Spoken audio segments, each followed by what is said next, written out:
അടുത്ത് താഴെ താഴെ താഴെ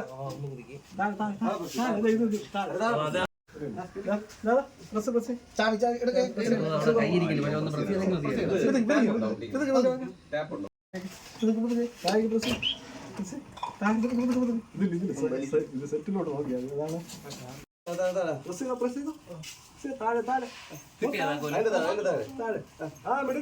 കാറിനുള്ളിൽ കുടുങ്ങിയ കുട്ടിയെ ഫയർഫോഴ്സ് രക്ഷപ്പെടുത്തി. മെങ്ങാനൂർ രോഹിണി ഭവനിൽ നന്ദുവിന്റെ മകൻ ആരവിനെയാണ് രക്ഷപ്പെടുത്തിയത്. വീട്ടിലെ കാർ പോർച്ചിൽ കിടന്ന കാറിനുള്ളിൽ താക്കോലുമായി കയറിയ കുട്ടി കളിക്കുന്നതിനിടയിൽ വാഹനം ലോക്കാക്കുകയായിരുന്നു. താക്കോൽ കുഞ്ഞിന്റെ കയ്യിലായതിനാൽ വീട്ടുകാർക്ക് ഡോർ തുറക്കാൻ കഴിഞ്ഞില്ല. തുടർന്ന് വീട്ടുകാർ ഫയർഫോഴ്സിനെ വിവരമറിയിച്ചു.